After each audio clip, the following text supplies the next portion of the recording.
Hello guys, आप लोग का स्वागत करते हैं आपके अपने YouTube channel the vision classes all subject में। मैं आशा करता हूं आप लोग बढ़िया होंगे, स्वस्थ होंगे।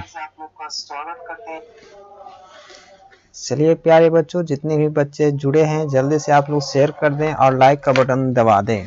चलिए स्टार्ट करते हैं। आज का जो वीडियो है विज्ञान का यानी कि साइंस का जो मॉडल पेपर यानी कि साइंस का ही क्वेश्चन कराए जाएंगे। तो चलिए स्टार्ट करते हैं। आज का पहला क्वेश्चन है उसको। सभी को गुड इवनिंग सतीश, ज्योति और छोटी कुमारी, ठीक है। चलिए स्टार्ट करते हैं। आज का जो पहला क्वेश्चन है उसको। क्वेश्चन नंबर फर्स्ट है वास्तविक वस्तु का आभासी प्रतिबिंब बनता है। जल्दी से आप लोग बताइएगा कि वास्तविक प्रतिबिंब का आभासी प्रतिबिंब कब होता है। Hello sir, good evening. चलिए बच्चों जल्दी से आप लोग बताइएगा। थोड़ा सा तबीयत मेरा खराब है तो ज़्यादा मैं बोलूंगा नहीं। अब आप लोग के पास आवाज जा रहा है तो आप लोग जल्दी जल्दी रिप्लाई करेंगे। अब वीडियो को लाइक करके शेयर कर दें। तो वास्तविक वस्तु का आभासी प्रतिबिंब बनता है। वास्तविक वस्तु का आभासी प्रतिबिंब बनता है कौन सा दर्पण में, आपको बताना है। ऑप्शन ए है समतल दर्पण में, बी है उत्तल दर्पण में, सी है अवतल दर्पण और डी है इनमें से सभी। तो बताना है इसका सही आंसर। यस सर आ रहा है, ठीक है आवाज। चलिए इसका सही आंसर हो जाएगा भाइयों आपका ऑप्शन डी हो जाएगा। याद रखना बच्चों, क्यों? क्योंकि समतल दर्पण में भी काल्पनिक प्रतिबिंब यानी कि आभासी प्रतिबिंब बनता है, उत्तल दर्पण में भी बनता है और अवतल दर्पण में भी बनता है। इसका मतलब है सही आंसर आपका डी हो जाएगा प्यारे बच्चों। चलिए आगे बढ़ते हैं। अगला प्रश्न उसको देखेंगे। प्रश्न नंबर आपका क्या है तो 2 है। डायोप्टर उस लेंस की क्षमता को होती है जिसकी फोकस दूरी क्या होती है। जल्दी से बताइएगा। डायोप्टर उस लेंस की क्षमता होती है जिसकी फोकस दूरी होती है। जल्दी से बताइएगा कितनी होती है। तो याद रखना डायोप्टर बराबर जो आपको लेंस की क्षमता का जो सूत्र होता है वो P बराबर यानी पावर बराबर जो होता है 1/f होता है ना। तो 1 जो होता है वो क्या होता है, मीटर में होता है, यानी आपका 1 मीटर होगा उसका हम लोग डायोप्टर में माप सकते हैं। 1 डायोप्टर उसका आंसर हो जाएगा जी। चलिए आगे बढ़ते हैं। ऑप्शन इसका डी हो जाएगा प्यारे बच्चों। अगला प्रश्न उसको देखेंगे।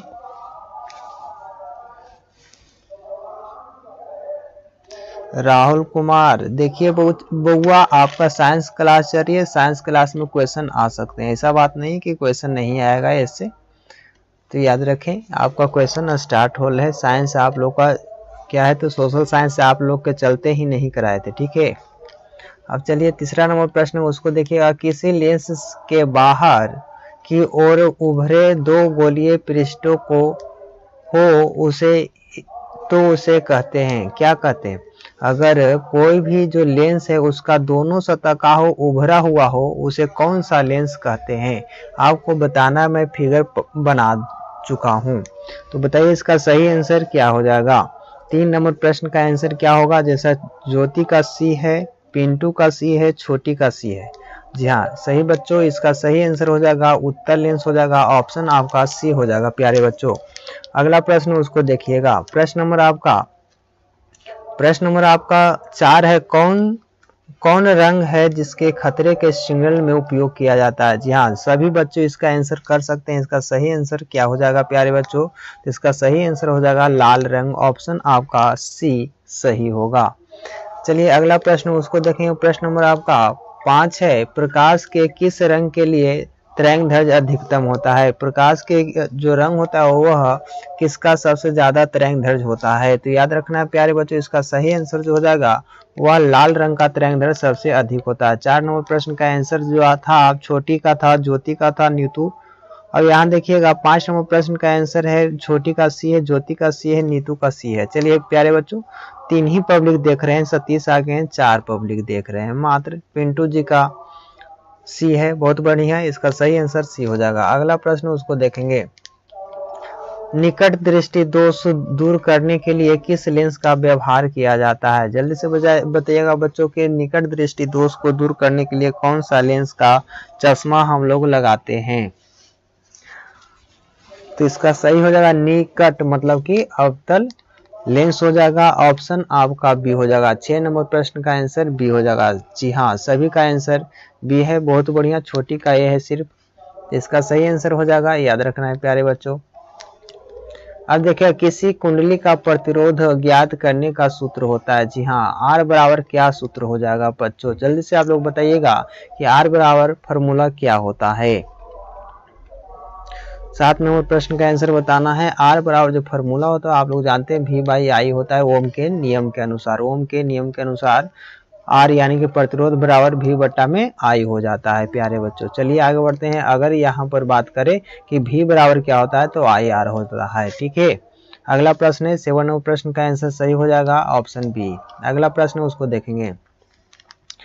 धातुओं में धारा वाहक होते हैं। जी हाँ, धातुओं में धारा वाहक क्या होते हैं। ऑप्शन ए है प्रोटॉन, बी है मुक्त इलेक्ट्रॉन, सी है कोर इलेक्ट्रॉन और डी है इनमें से कोई नहीं। जल्दी से बताइएगा, साइंस का क्वेश्चन है, इसका आंसर आप लोग कर सकते हैं। धातु में धारा वाहक होते हैं। धातु में धारा वाहक क्या होते हैं। आप लोग देखिए, 5 पल भी देख रहे हैं, लाइक वीडियो का मात्र 2 ही किए हैं। लाइक करने में क्या जाता है, आपको कितना टाइम लग जाता है लाइक करने में, हमको तो पता नहीं चलता है। इसका सही आंसर हो जाएगा, धातुओं में वाहक होता है धारा का, वो होता है मुक्त इलेक्ट्रॉन। ऑप्शन आपका बी हो जाएगा प्यारे बच्चों, याद रखना है, ऑप्शन बी के साथ चलेंगे। इसका सही आंसर बी हो जाएगा। प्रश्न नंबर आपका 9 है। परिपथ में विद्युत धारा की माप किससे की जाती है। जी हाँ, परिपथ में विद्युत धारा की माप किससे की जाती है। आप लोग जानते होंगे, धारा का एसआई मात्रक क्या होता है। 9 नंबर प्रश्न का आंसर आपको बताना है। इसका सही आंसर क्या हो जाएगा, जल्दी से बताइए, इसका सही आंसर क्या हो जाएगा प्यारे बच्चों। तो 9 नंबर प्रश्न का आंसर जो हो जाएगा, आप लोग जानते हैं, एमीटर के द्वारा मापा जाता है। शिवांश का राज आ गए हैं। 9 नंबर प्रश्न का आंसर एमीटर हो जाएगा, ऑप्शन आपका बी हो जाएगा बच्चों। चलिए प्यारे बच्चों, अगला प्रश्न उसको देखेंगे। विद्युत फ्यूज, विद्युत धारा के किस प्रभाव पर कार्य करता है, बताइएगा। 10 नंबर प्रश्न का आंसर जल्दी से आप लोग बताइए। 10 नंबर प्रश्न का आंसर क्या हो जाएगा प्यारे भाइयों, जल्दी से आप लोग बताइएगा। ऑप्शन ए है उसमें, बी है चुंबकीय, सी है रासायनिक और डी है कोई नहीं। जल्दी से बताइए, इसका सही आंसर क्या हो जाएगा। यानी कह रहा है कि विद्युत फ्यूज है वह विद्युत धारा के किस सिद्धांत पर कार्य करता है, किस सिद्धांत को प्रभाव करता है। तो यहाँ देखिए 10 नंबर प्रश्न का आंसर आ गया है। ज्योति कुमारी, छोटी, सतीश राज, पिंटू और शिवांश का राज का भी आंसर ये है। बहुत बढ़िया, उसमें प्रभाव पर काम करता है, ऑप्शन ए आपका बिल्कुल सही हो जाएगा। अगला प्रश्न उसको देखिएगा। बैटरी से किस प्रकार की धारा प्राप्त होती है। जी हाँ बच्चों, ये भी क्वेश्चन आपको बताने लायक है कि बैटरी से किस प्रकार की धारा प्राप्त होती है। ऑप्शन ए है दिष्ट धारा, बी है प्रत्यावर्ती धारा और डी है, सी है ए और बी दोनों और डी है इनमें से कोई नहीं। तो बताइएगा, बैटरी से कौन सी धारा प्रवाहित होती है। बैटरी से, सिर्फ बैटरी से कौन सी धारा प्रवाहित होती है। नीतू का सी है, पिंटू का सी है, ज्योति का ए है और शिवांश का राज का ए है और अमित कुमार का सी है, छोटी का ए है। याद रखिए, बैटरी सिर्फ कह रहा है ना, इसमें इन्वर्टर थोड़ी लगा रहे हैं कि हम लोग को एसी भी मिलेगा। ऑप्शन आपका क्या हो जाएगा, तो ए हो जाएगा ना, सिर्फ दिष्ट धारा मिलता है। याद रखिएगा, ऑप्शन ए हो जाएगा प्यारे बच्चों। अगला प्रश्न, निम्नलिखित में से कौन जैव मात्रा ऊर्जा स्रोत का उदाहरण नहीं है। जैव मात्रा ऊर्जा का स्रोत का उदाहरण नहीं है। जैव मात्रा का ऊर्जा का स्रोत नहीं है, तो जल्दी से बताइएगा इसका सही आंसर क्या हो जाएगा प्यारे बच्चों। 12 नंबर प्रश्न का आंसर आपको देना है। 12 का क्या होगा, 12 का सी बता रहे हैं अमित कुमार, छोटी का बी है, नीतू का बी है, शिवांश का राज का बी है। इसका सही आंसर सी है शिवांश का, ज्योति का सी है, पिंटू का सी है। इसका सही आंसर हो जाएगा आपको सही है इसका आंसर नाभिकीय ऊर्जा, ऑप्शन सी हो जाएगा प्यारे बच्चों। अगला प्रश्न उसको देखिएगा। इनमें से कौन नवीकरणीय ऊर्जा है, बताना है नवीकरणीय ऊर्जा है। जल्दी से बताइएगा, 13 नंबर प्रश्न का आंसर क्या हो जाएगा। जल्दी से बताइए प्यारे बच्चों कि 13 नंबर प्रश्न का आंसर क्या हो जाएगा। जैसा कि अमित कुमार का सी है, सतीश का,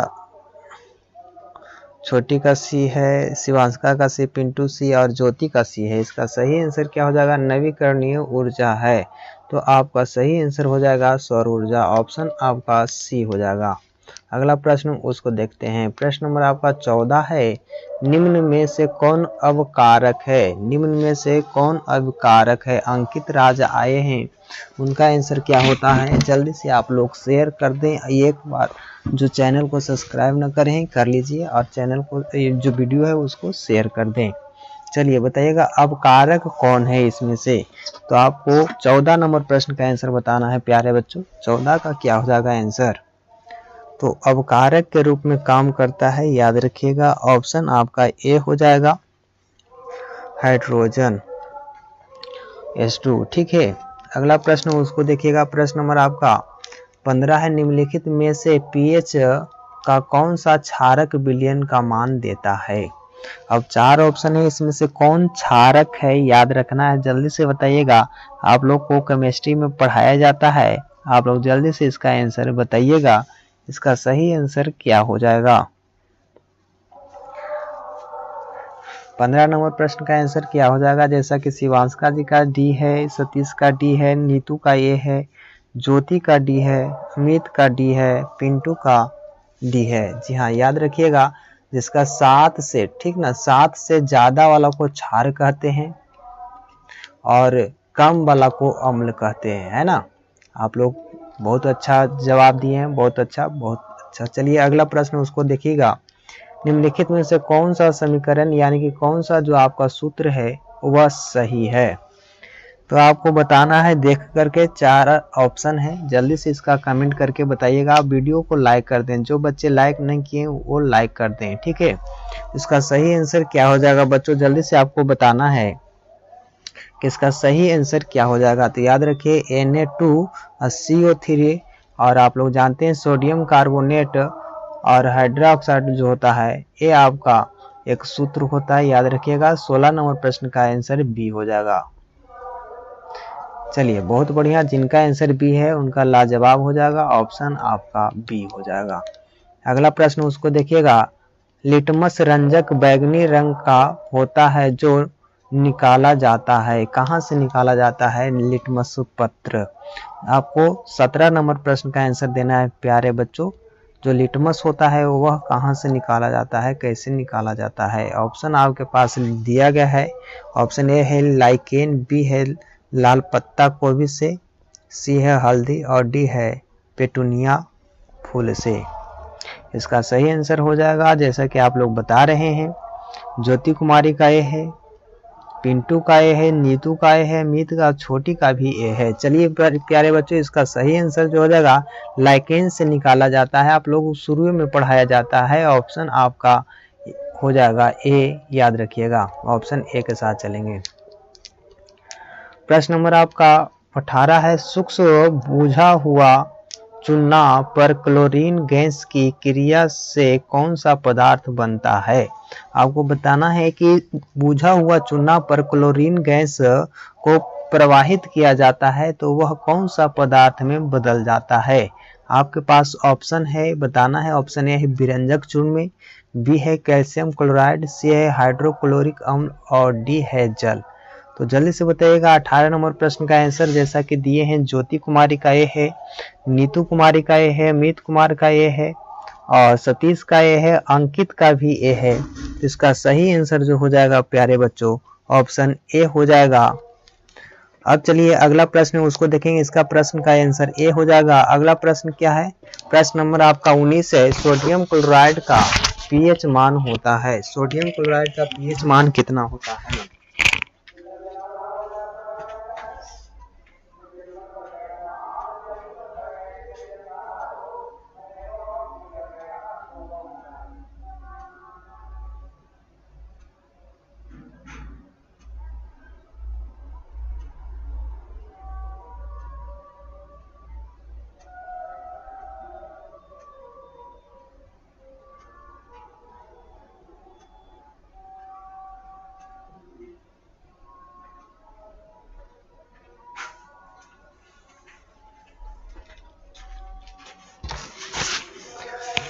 चलिए प्यारे बच्चों, इसका सही आंसर हो जाएगा। आप लोगों को पता है सोडियम क्लोराइड का जो पीएच मान होता है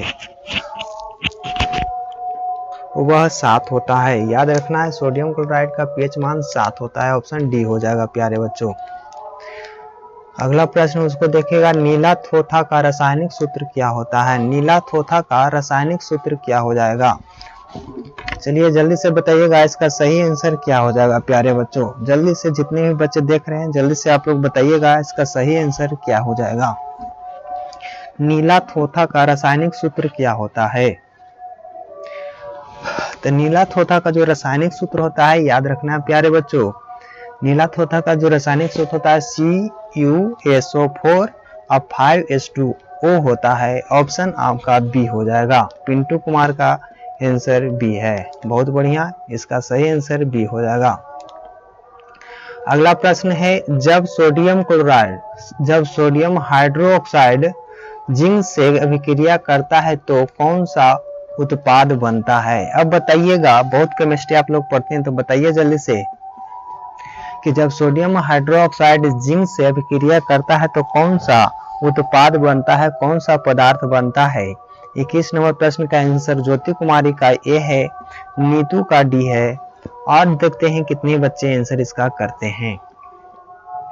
तो इसका सही आंसर जो हो जाएगा ऑप्शन डी हो जाएगा। बहुत बढ़िया, NaZnO2 प्लस H2O। ऑप्शन आपका डी हो जाएगा प्यारे बच्चों, बहुत बढ़िया।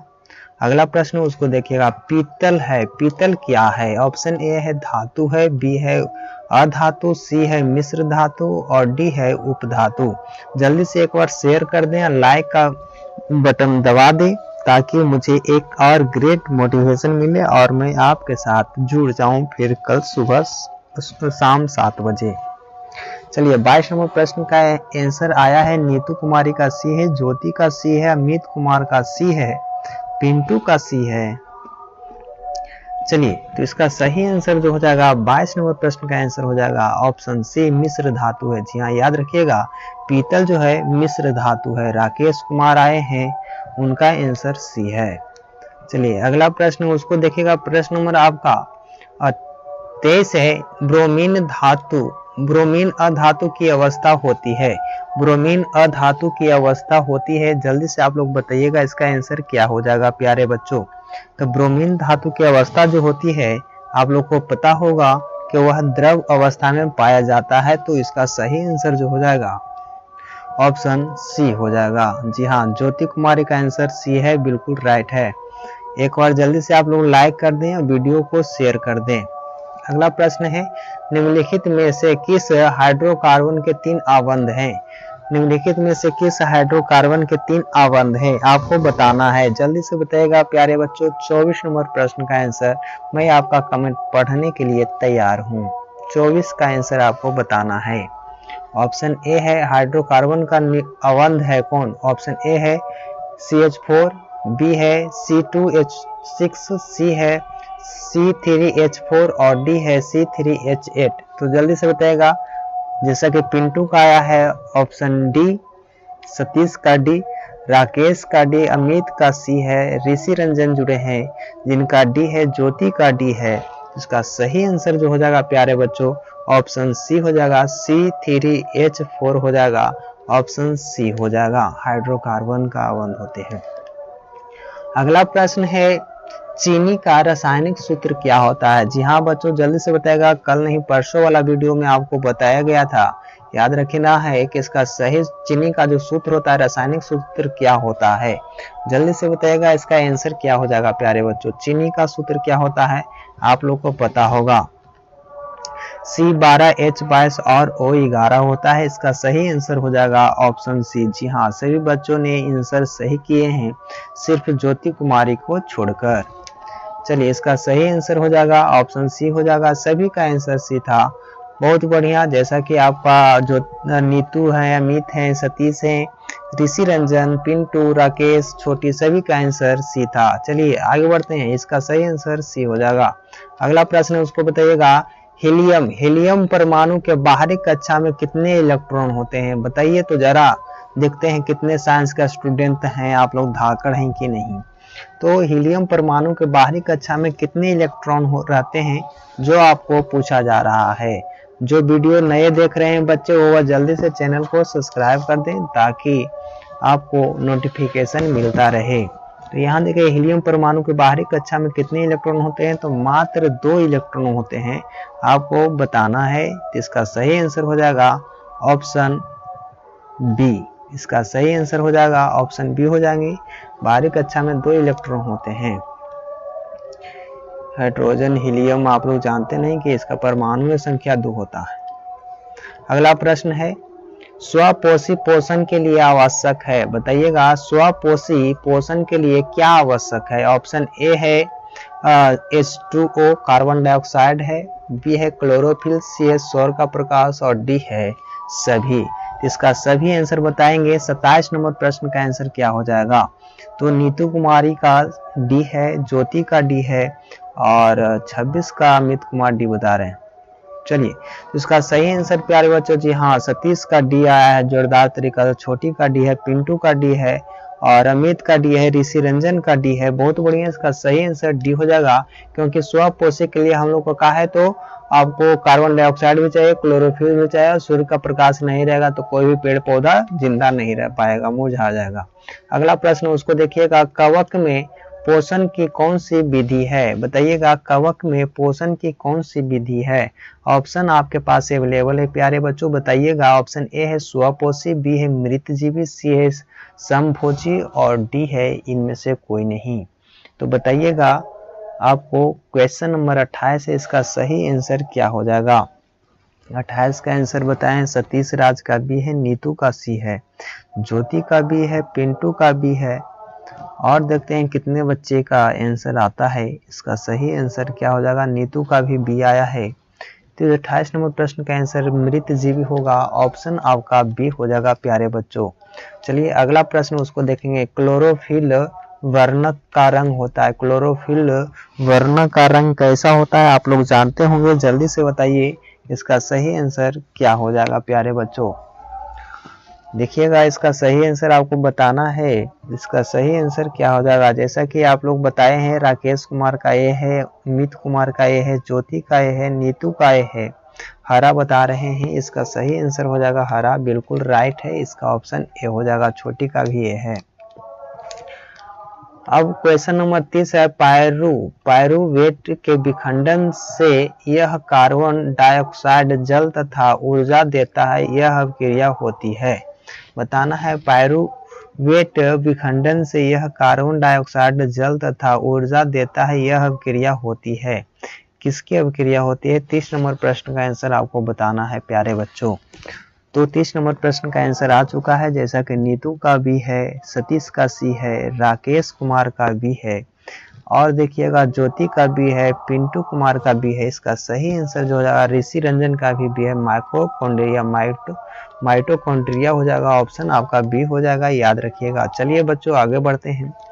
यदि हमारे आहार में आयोडीन की कमी हो तो हमें किस रोग के होने की संभावना है। अब बताइएगा कि अगर हमारे आहार में, हमारे भोजन में आयोडीन की कमी हो जाती है तो किस रोग को होने की संभावना होता है, कौन सा रोग ज्यादा फैल सकता है। आपको 31 नंबर प्रश्न का आंसर बताना है। राकेश का सी है, सतीश का डी है, नीतू का सी है, ऋषि रंजन का ए है, अमित कुमार का सी है। तो यहाँ देखिएगा इसका सही आंसर हो जाएगा, आपको बताना है इसका सही आंसर हो जाएगा सभी। ऑप्शन आपका डी हो जाएगा। एग्वाइटर, गलगंड और घेंघा, ये तीनों रोग हो सकते हैं, ऑप्शन आपका डी हो जाएगा प्यारे बच्चों। अगला प्रश्न उसको देखिएगा, प्रश्न नंबर आपका 32 है, एस्ट्रोजन प्रभावित तो होता है, प्रभावित नहीं स्रावित होता है, ठीक ना। किसके द्वारा प्रभावित होता है या स्रावित होता है, सभी हो क्यों। चलिए अगला प्रश्न है उसको बताना है, जल्दी से बताइएगा।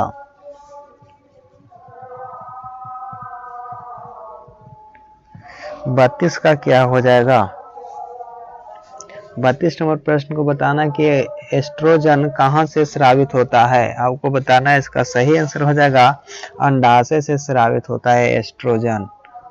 एंड्रोजन आपको होता है जो वृषण से होता है। ऑप्शन आपका हो जाएगा ऑप्शन बी हो जाएगा प्यारे बच्चों, ऑप्शन बी के साथ चलेंगे। ऋषि रंजन का बी है, सतीश का भी बी है। चलिए अगला प्रश्न उसको देखेंगे। मनुष्य में ऐच्छिक गतियों का नियंत्रण किसके द्वारा होता है? मनुष्य में ऐच्छिक गतियों का नियंत्रण किससे होता है? ऑप्शन है सेरिबेलम, बी है सेरिब्रम, सी है थायराइड और डी है प्यूटरी। तो 33 नंबर प्रश्न का आंसर आपको बताना है प्यारे बच्चों। जल्दी से इसका आंसर कमेंट करके बता सकते हैं इसका सही आंसर क्या हो जाएगा।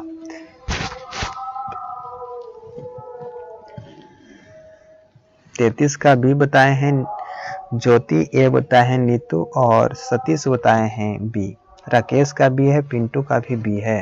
तो इसका सही आंसर होगा सेलिब्रम। ऑप्शन आपका हो जाएगा बी, याद रखिएगा। अगला प्रश्न है घोंघा। घोंघा किस समुदाय का प्राणी है? जी हाँ, आप लोग देखे होंगे पानी में घोंघा को।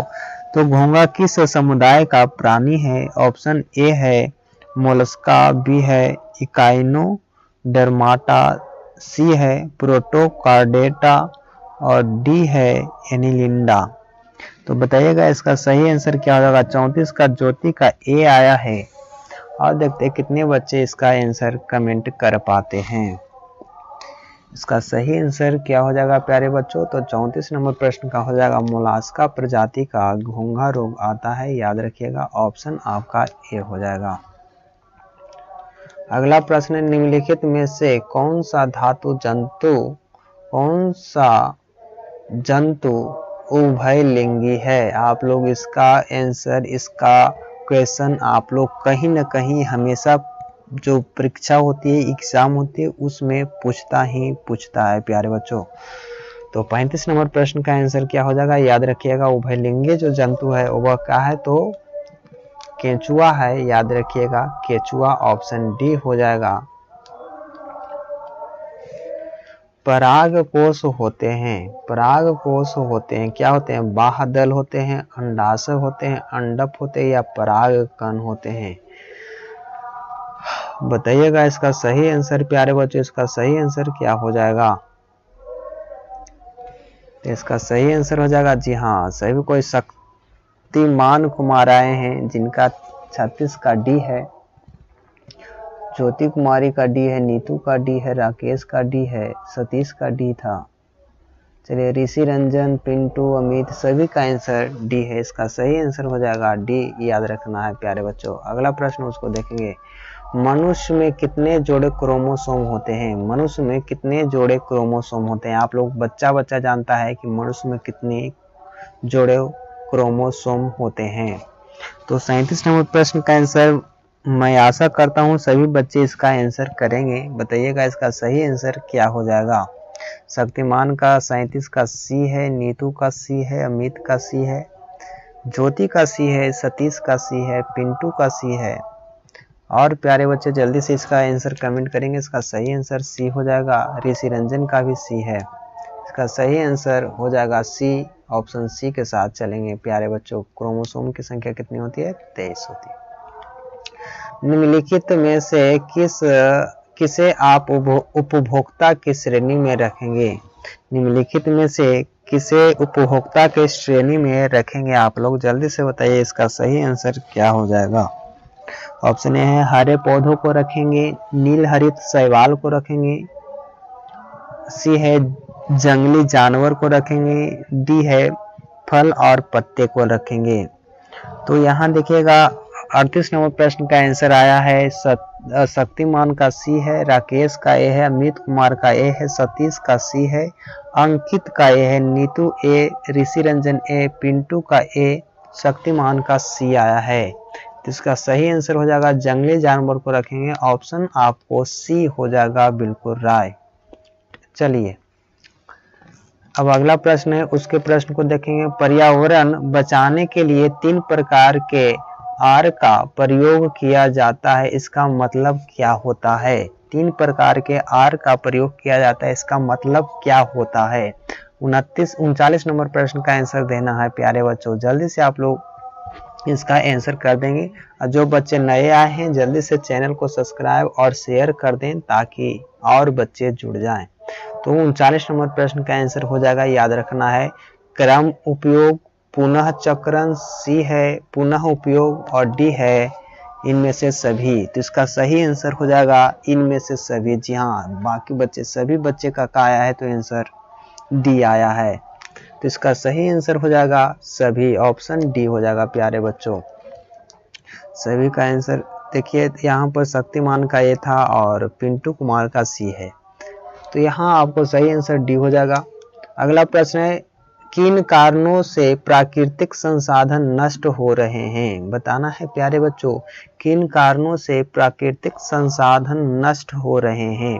ऑप्शन ए है शहरीकरण से, बी है प्रदूषण से, सी है ए और बी दोनों से, डी है वृक्षारोपण से।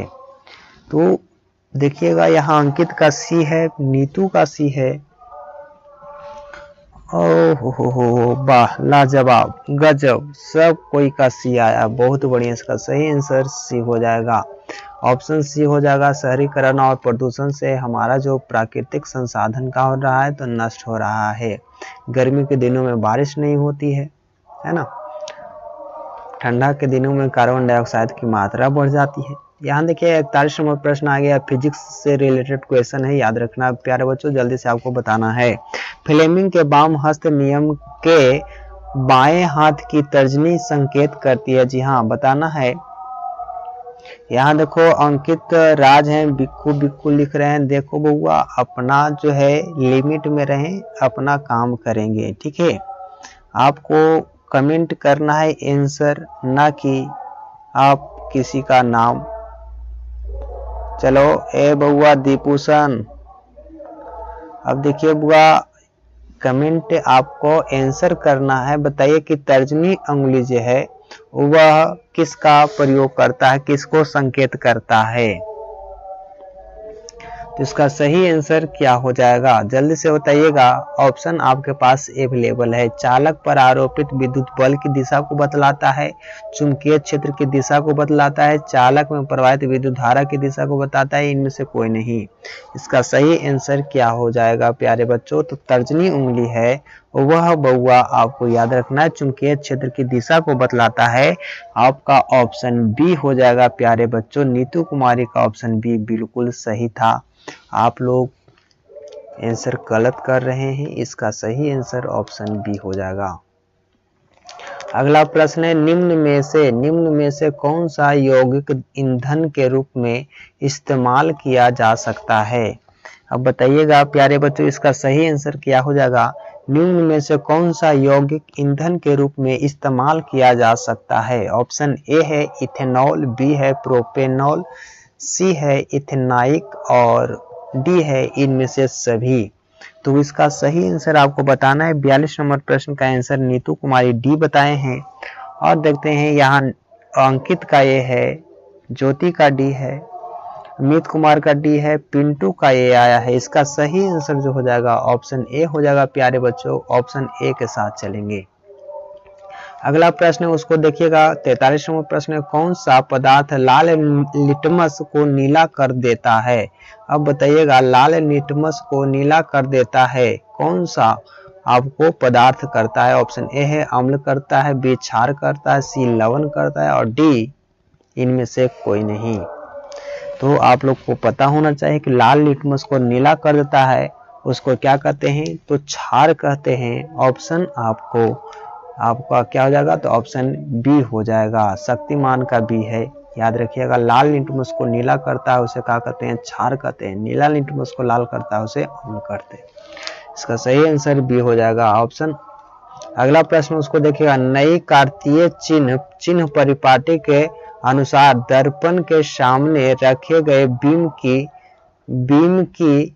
बीम दूरी ली जाती है। अब बताना है कोई दर्पण रखा हुआ है, अगर यहाँ सपोज दैट अवतल दर्पण है, इसके सामने अगर कोई बीम यानी कि वस्तु रखा गया है तो वस्तु की दूरी क्या होगा, धनात्मक होगा, ऋणात्मक होगा, और कभी धनात्मक कभी ऋणात्मक होगा, या इनमें से कोई नहीं। तो यहाँ देखते हैं कितने बच्चे का आंसर सही आया है। शक्तिमान का बी है, शक्तिमान बी बता रहे हैं। सतीश का बी है, शक्तिमान बी है, सतीश का बी है। और देखिएगा यहाँ शक्तिमान बी है, बहुत बढ़िया लाजवाब।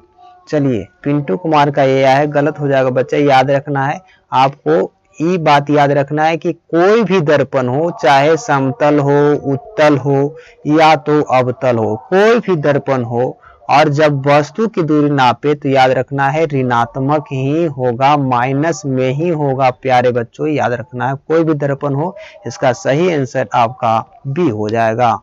चलिए अगला प्रश्न उसको देखिएगा। खाद्य पदार्थ के डिब्बों पर जिंक के बजाय टिन का लेप होता है, क्यों? बताना है कि कोई खाद्य यानी कि खाने वाला वस्तु पर जिंक के बजाय टिन का लेप क्यों किया जाता है? ऑप्शन ए है टिन की अपेक्षा जिंक महंगा होता है, बी है टिन की अपेक्षा जिंक का गलनांक अधिक होता है, टिन की अपेक्षा जिंक अधिक अभिक्रियाशील होता है कि टिन की अपेक्षा जिंक कम अभिक्रियाशील होता है। 45 नंबर प्रश्न का आंसर देना है, तो इसका सही आंसर हो जाएगा टिन की अपेक्षा जिंक अधिक अभिक्रियाशील होता है, जिसके कारण क्या होता है, तो इसको प्रयोग में नहीं लाया जाता है। इसका सही आंसर हो जाएगा ऑप्शन सी। ऑप्शन सी होगा सतीश। अगला प्रश्न उसको देखेंगे। प्रश्न नंबर आपका 46 है। निम्न में से कौन सा अंग संवेदनग्राही नहीं है? संवेदीग्राही नहीं है। आपके पास ऑप्शन दिया गया है प्यारे बच्चों, आपको ऑप्शन का आंसर देना है। चलिए बताइएगा इसका सही आंसर क्या हो जाएगा। 46 नंबर प्रश्न का आंसर बताना है कि इनमें से कौन सा अंग संवेदनग्राही नहीं है। ऑप्शन ए है कान, बी है आंख, सी है नाक और डी है दिमाग। तो संवेदनग्राही नहीं है वह है डी, ऑप्शन डी हो जाएगा सही बात। सभी का आंसर डी है। शक्तिमान डी, नीतू डी, सतीश का डी, ज्योति का सी आया, अंकित का डी है, अमित का डी है, शक्तिमान का डी है। चलिए बहुत बढ़िया। राकेश कुमार का डी है। सही आंसर आपका डी हो जाएगा प्यारे बच्चों। लाजवाब, खूबसूरत आप लोग कमेंट कर रहे हैं, आंसर कर रहे हैं। अगला प्रश्न है फिजिक्स के। समांतर क्रम में समायोजित प्रतिरोधों की संख्या घटने के उपरांत संयोजित प्रतिरोध का कुल प्रतिरोध क्या होता है?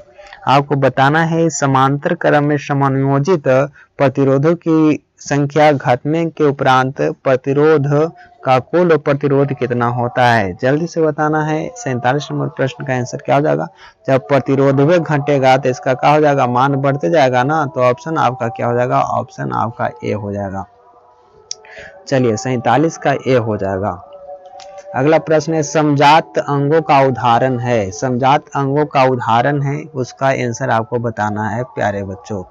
समजात अंग का उदाहरण है, उसको आंसर देना है। 48 नंबर प्रश्न का आंसर क्या हो जाएगा? ऑप्शन ए है हमारा हाथ और कुत्ते के अग्रपाद, बी है हमारे दांत और हाथी के दांत, सी है आलू और घास के ऊपरी भूस्थारी और डी है इनमें से सभी। तो बताना है 48 नंबर प्रश्न का आंसर क्या हो जाएगा। 48 नंबर प्रश्न का आंसर आ चुका है, जैसा कि आंसर आया है। शक्तिमान का ए है, ज्योति का है, नीतू का ए है, शक्तिमान का ए है, राकेश का ए है, सतीश का ए है, अंकित का ए है और पिंटू कुमार का भी ए है। इसका सही आंसर हो जाएगा ऑप्शन ए। हमारा हाथ और कुत्ते का अग्रपात दोनों समजात अंग है, ऑप्शन ए हो जाएगा। अगला प्रश्न उसको देखिएगा। नई कार्तीय चिन्ह परिपाटी के अनुसार दर्पण के सामने रखे गए बिंब के, तो अभी हम बतलाए थे ना, आपको बताना इसका सही आंसर क्या हो जाएगा। 49 नंबर प्रश्न रिपीटेड क्वेश्चन है, इसका सही आंसर क्या हो जाएगा प्यारे बच्चों, आप लोग को बताना है जल्दी से। अभी मैं बतलाया था 49। शक्तिमान का भी है, नीतू का भी है, बहुत बढ़िया, ज्योति का भी है, लाजवाब। चलिए इसका सही आंसर हो जाएगा, वो हो जाएगा बी। अगला प्रश्न उसको देखिएगा। पीत रस कहाँ से स्रावित होता है? जी हाँ बच्चों जल्दी से बताइएगा, पीत रस कहाँ से स्रावित होते हैं? जल्दी से एक बार शेयर कर दें, 10 पब्लिक हैं, जल्दी से 15 तक पहुंचा दीजिए तो और मजा आएगा। पीत रस कहाँ से स्रावित होते हैं? ऑप्शन ए है अग्नाशय से, बी है यकृत से, सी है छोटी आंत से और डी है इनमें से कोई नहीं। पीत रस कहाँ से स्रावित होते हैं? चलिए आंसर आ चुका है, जैसा कि सभी का आंसर बी दिख रहा है। बहुत बढ़िया, 50 नंबर प्रश्न का आंसर बी हो जाएगा प्यारे बच्चों, लाजवाब। अगला प्रश्न उसको देखेंगे, निम्नांकित में से कौन सा मलेरिया परजीवी है। जी हाँ बच्चों, 51 नंबर प्रश्न का आंसर बताना है कि निम्न में से कौन मलेरिया परजीवी है। जल्दी से आप लोग बताइए, इसका सही आंसर क्या हो जाएगा प्यारे बच्चों।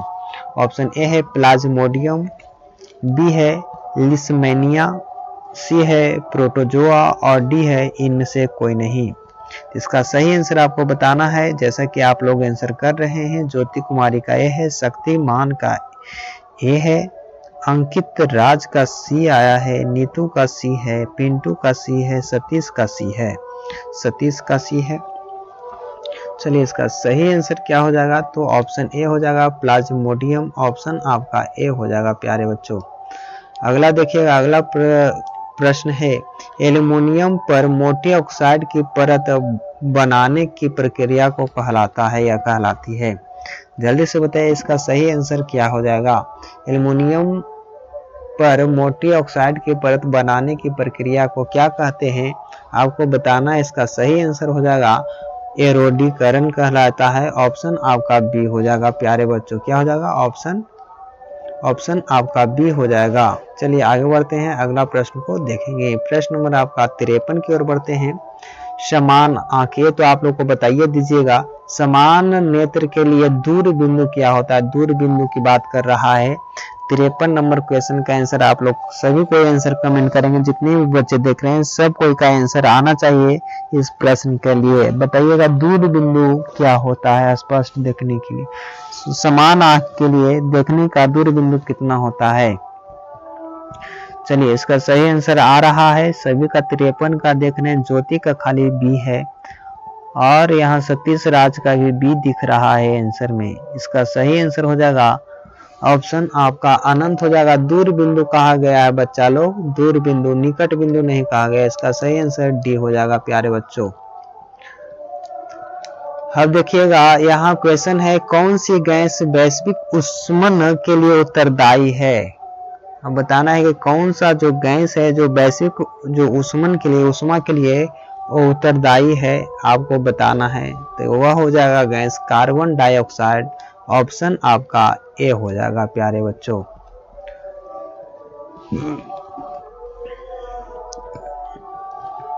चलिए अगला प्रश्न उसको बताना है, कौन सा अजैव निम्नकरणीय कचरा है। कौन सा पदार्थ है, कौन सा अजैव है जो निम्नकरणीय कचरा है। ऑप्शन ए है टिश्यू पेपर, बी है केले का छिलका, सी है थर्मोकोल और डी है इनमें से सभी। तो 55 नंबर प्रश्न का आंसर देना है प्यारे बच्चों। इसका सही आंसर क्या हो जाएगा, तो निम्नकरणीय कचरा है वह है ऑप्शन सी थर्मोकोल हो जाएगा। 55 का सी होगा प्यारे बच्चों, याद रखना है थर्मोकोल हो जाएगा। इसका सही आंसर थर्मोकोल होगा। अगला प्रश्न है, और निम्न में से किस लेंस की फोकल दूरी धनात्मक होती है। अब बताइएगा, लेंस आ गया, फिजिक्स का क्वेश्चन है, जल्दी से बताइएगा कि निम्न में से कौन सा लेंस के फोकल दूरी धनात्मक होता है। 56 नंबर प्रश्न का आंसर देखते हैं कितने लोग बताते हैं। इसका सही आंसर क्या हो जाएगा, 56 का बी आया है, शक्तिमान का बी है और ज्योति का भी बी आया है, शक्तिमान का बी है, अमित का बी है, छोटी का बी आया है। तो इसका सही आंसर ऑप्शन बी हो जाएगा प्यारे बच्चों, ऑप्शन बी के साथ चलेंगे। अगला प्रश्न उसको देखेंगे। प्रश्न नंबर आपका क्या है, समांतर क्रम में समायोजित प्रतिरोधों की संख्या घटने के उपरांत क्या होता है। अभी आप लोग को क्वेश्चन ही वाला पूछा गया है, बताना है। 57 नंबर प्रश्न का आंसर क्या हो जाएगा, 57 नंबर प्रश्न का आंसर क्या हो जाएगा। छोटी कुमारी 56 का भी है, आज राधा जी नहीं आए हैं छोटी। चलिए बताना है जल्दी से, इसका सही आंसर क्या हो जाएगा। 57 नंबर प्रश्न का आंसर ए हो जाएगा, क्योंकि यह रिपीटेड क्वेश्चन था, एक बार और क्वेश्चन आया है। सुजाता आगे, सुजाता। चलिए अगला प्रश्न उसको देखेंगे। कवक में पोषण की कौन सी विधि पाई जाती है? कवक में कौन सी विधि पाई जाती है? जल्दी से बताइएगा, कवक में कौन सी विधि पाई जाती है? ऑप्शन ए है मृतजीवी, बी है समभोजी, सी है स्वपोषी और डी है इनमें से कोई नहीं। तो बताइएगा इसका सही आंसर क्या हो जाएगा। 58 नंबर प्रश्न का आंसर आ रहा है, सभी का आंसर ए दिख रहा है। क्या मेरी आंख सही दिख रही है? जी हाँ, सभी का आंसर ए है। बहुत बढ़िया। इसका सही आंसर क्या हो जाएगा प्यारे बच्चों? 58 नंबर प्रश्न का मृतजीवी हो जाएगा, ऑप्शन ए हो जाएगा। बहुत बढ़िया, लाजवाब शक्तिमान जी। अगला प्रश्न उसको देखेंगे। प्रश्न नंबर आपका 59 है। निम्न में से कौन सा पद विद्युत परिपथ में विद्युत शक्ति को निरूपित करता है? बताना है कि विद्युत शक्ति का जो फॉर्मूला होता है वह कौन सा होता है। ऑप्शन आपको 4 दिख रहा होगा, बढ़िया से देख के बनाइएगा, आंसर कमेंट कीजिएगा। चलिए इसका सही आंसर क्या हो जाएगा जी। 59 नंबर प्रश्न का शक्तिमान का ए आया है, सतीश का ए आया है, नीतू कुमारी का बी है, शक्तिमान का या मीत का ये है। इसका सही आंसर हो जाएगा ऑप्शन ए हो जाएगा प्यारे बच्चों, ऑप्शन ए के साथ चलेंगे। अगला प्रश्न उसको देखिएगा। निम्न में से कौन सा अंग संवेदनग्राही नहीं है? अभी आपको ये क्वेश्चन फिर से आया था, रिपीटेड क्वेश्चन है भाई लोग, जल्दी से इसका आंसर कमेंट करेंगे रिपीटेड क्वेश्चन को। इसका सही आंसर हो जाएगा आपका 60 नंबर प्रश्न का आंसर डी हो जाएगा। बिल्कुल बढ़िया, सभी का आंसर आना चाहिए रिपीटेड क्वेश्चन का, ठीक है। चलिए बहुत बढ़िया, सभी का आंसर डी है। चलिए ऑप्शन डी हो जाएगा प्यारे बच्चों। सोनू कुमार यादव जी आगे हैं, लाइक करिए शेयर करिए जल्दी से, आप लोग 10 से बढ़ ही नहीं रहा है।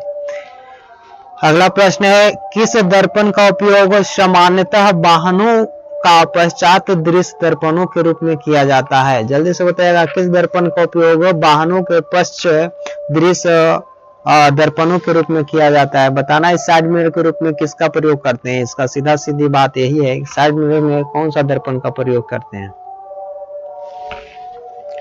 61 का सी है। जी हाँ, सभी का आंसर सी आना चाहिए, सभी का आंसर सी आना चाहिए। सतीश राज आप गलती कर रहे हैं, सभी का आंसर सी आना चाहिए। इसका सही आंसर सी हो जाएगा, उत्तल दर्पण हो जाएगा। चलिए बहुत बढ़िया, लाजवाब, खूबसूरत, मजा आ गया। अगला प्रश्न है। किस रंग का तरंगदैर्घ्य सबसे बड़ा होता है? जी हाँ, जल्दी से बताइएगा, किस रंग का तरंगदैर्घ्य सबसे बड़ा होता है? 62 नंबर प्रश्न है भाई लोग। सबसे अधिक किसका होता है तरंगदैर्घ्य, आप लोग को बताना है। जल्दी से बताइए 62 का क्या हो जाएगा? प्रश्न नंबर आपका 62 दिया गया है, 62 का क्या हो जाएगा प्यारे भाइयों? इसका आंसर आपको बताना है, सही आंसर आप लोग को बताना है। इसका सही आंसर क्या हो जाएगा? जी हाँ, 62 का ये आ रहा है आंसर। जी हाँ, बिल्कुल सही होगा, 62 का ये हो जाएगा, लाल हो जाएगा प्यारे बच्चों। लाल रंग का तरंगदैर्घ्य सबसे अधिक होता है। अगला प्रश्न उसको देखिएगा। प्रश्न नंबर आपका 63 है। समजात अंगों का उदाहरण है, समजात अंगों का उदाहरण है, बताइएगा समजात अंगों का उदाहरण कौन सा है? तो समजात अंग, ये भी क्वेश्चन शायद रिपीटेड है, जल्दी से आप लोग बताइएगा इसका सही आंसर क्या हो जाएगा? तो इसका सही आंसर हो जाएगा ए, याद रखना है, ऑप्शन ए हो जाएगा प्यारे बच्चों, ऑप्शन ए होगा। जी हाँ, बहुत बढ़िया, लाजवाब, खूबसूरत, मजा आ गया। एक बार जल्दी से आप लोग मेरे बात को मान करके शेयर कर दीजिए ताकि और बच्चे जुड़ जाएं। और वीडियो को लाइक नहीं किए लगता है आप लोग का। तो यहाँ देखिएगा, आपको 64 नंबर प्रश्न है। निम्न में से उत्तम ऊर्जा स्रोत कौन सा है? निम्न में से उत्तम ऊर्जा स्रोत कौन सा है, आपको बताना है प्यारे बच्चों। तो यहाँ देखिएगा, निम्न में से उत्तम ऊर्जा स्रोत कौन सा है, तो आप लोग को सही आंसर इसका हो जाएगा, याद रखना है, वो हो जाएगा बायोगैस, ऑप्शन डी हो जाएगा। 64 का डी होगा। अगला प्रश्न उसको देखेंगे। कौन सा अंतःस्रावी और बाह्यस्रावी ग्रंथि जैसा कार्य नहीं करता है? कौन सा अंतःस्रावी और बाह्यस्रावी ग्रंथि जैसा कार्य नहीं करता है? 65 नंबर प्रश्न का जो आंसर हो जाएगा वह हो जाएगा ऑप्शन, याद रखिएगा ऑप्शन इसका क्या हो जाएगा प्यारे बच्चों? तो ऑप्शन सी हो जाएगा, अंडाशय नहीं करता है, ठीक है। अगला प्रश्न है, फिर से आपको एक क्वेश्चन शायद पूछा हुआ है, 66 नंबर प्रश्न भी आपको पूछा गया है। 66 का सही आंसर आप लोग जानते होंगे, इसका सही आंसर चुंबकीय क्षेत्र की दिशा होता है। ऑप्शन आपका बी हो जाएगा। अगला प्रश्न है, निम्न में से कौन सा गंगा प्रदूषण के लिए उत्तरदायी है?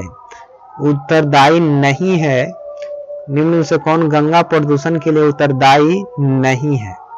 ऑप्शन ए है गंगा में मछली पालना, बी है गंगा में कपड़ा का धोना, सी है गंगा में अधजले शव को बहाना, और डी है गंगा में रासायनिक अपशिष्ट उत्सर्जन करना। तो ये आपको ऑप्शन दिख रहा होगा। तो 67 नंबर प्रश्न का जो आंसर हो जाएगा वो मेरे ख्यालों से आप लोग इसका आंसर जानते होंगे। इसका सही आंसर ए हो जाएगा। याद रखिएगा प्यारे बच्चों, ऑप्शन ए हो जाएगा। ऑप्शन ए हो जाएगा। याद रखना, मछली पालने से कोई हानि नहीं होता है। पुष्प का नर जननांग कहलाता है। पुष्प का नर जननांग कहलाता है। आपको बताना है इसका सही आंसर क्या हो जाएगा।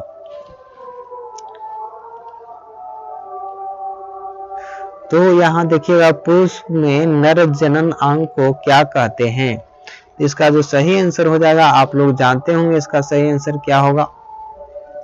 68 नंबर प्रश्न का आंसर आपको पुंकेसर कहा जाता है। याद रखिएगा, ऑप्शन ए हो जाएगा प्यारे बच्चों।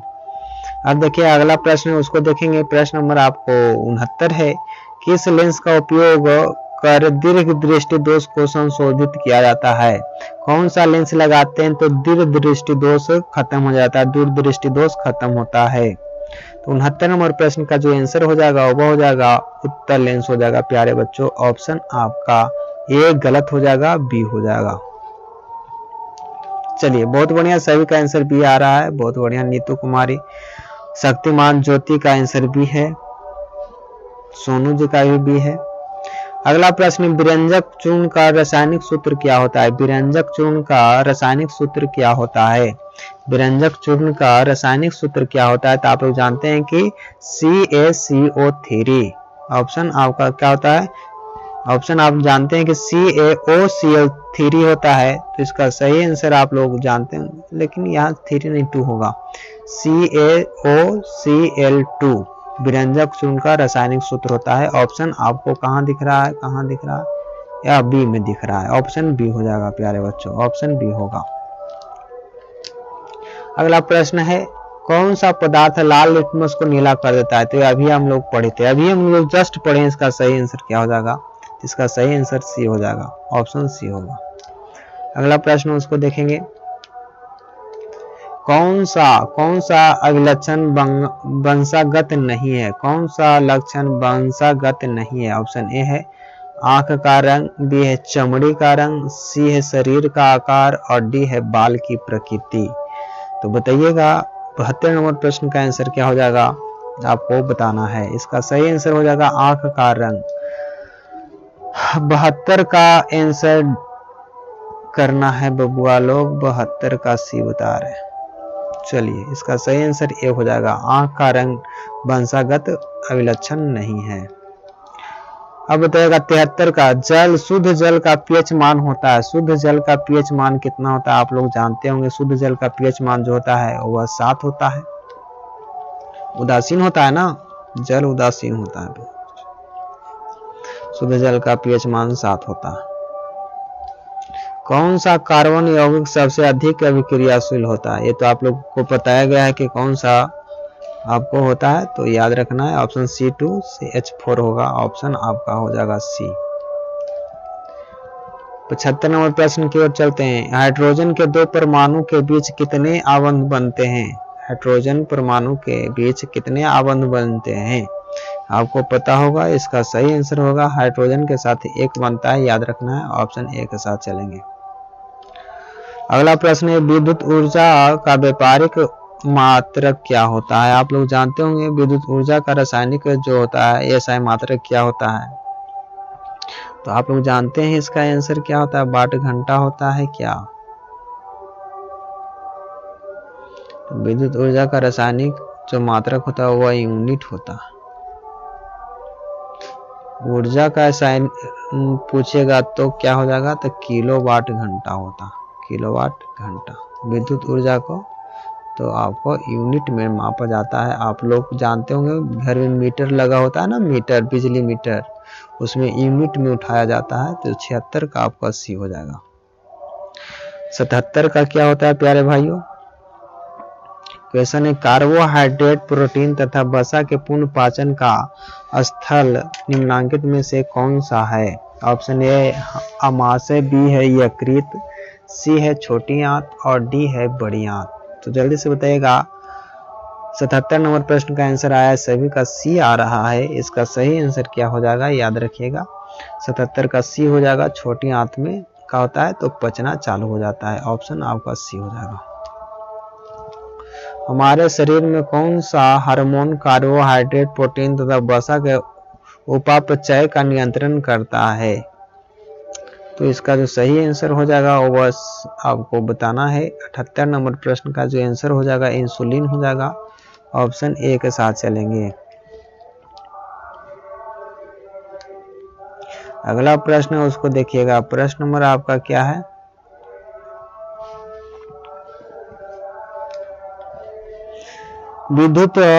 किसी विद्युत धारावाही चालक तार द्वारा उत्पन्न चुंबकीय क्षेत्र की दिशा निर्धारित करने के लिए निम्नलिखित में से कौन सहायक है? किसी धारावाही चालक तार के द्वारा उत्पन्न चुंबकीय क्षेत्र, तो इसका सही आंसर क्या हो जाएगा? तो चुंबकीय क्षेत्र को हम लोग ज्ञात करते हैं, तो याद रखिएगा दक्षिण हस्त नियम का अंगूठा के यानी कि मैक्सवेल के, या वाम हस्त या दक्षिण हस्त, इनमें से सभी हो जाएगा प्यारे भाइयों। काला दिमाग लगाएंगे, इसका सही आंसर डी मार देते हैं, ठीक ना, सभी हो जाएगा। ग्लूकोज का विखंडन पायरुवेट में कौन सा यह क्रम संपन्न करता है? यह आपका क्वेश्चन रिपीटेड है। 80 नंबर प्रश्न का आंसर आपको देना है और यह शायद आज का लास्ट क्वेश्चन है। जल्दी से बताइए इसका सही आंसर क्या हो जाएगा बच्चों। लास्ट क्वेश्चन का आंसर आपको सभी बच्चे को देना है। इसका सही आंसर हो जाएगा, याद रखिएगा, इसका सही आंसर हो जाएगा कोशिका द्रव हो जाएगा। कोशिका द्रव हो जाएगा प्यारे भाइयों, कोशिका द्रव हो जाएगा। ऑप्शन सी होगा। शक्तिमान का आंसर सी था। चलिए इसका सही आंसर सी हो जाएगा प्यारे भाइयों। आप लोग नए जुड़े हैं तो जल्दी से चैनल को सब्सक्राइब कर लें, बेल आइकन का घंटा है उसको दबा दीजिएगा। Thanks for watching.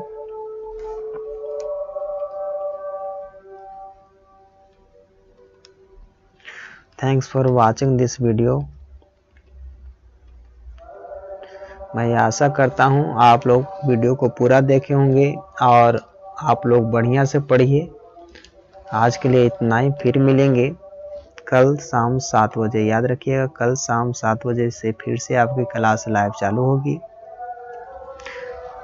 चलिए प्यारे बच्चों, आज के लिए इतना ही, फिर मिलेंगे कल। तब तक के लिए जय हिंद, शुभ रात्रि।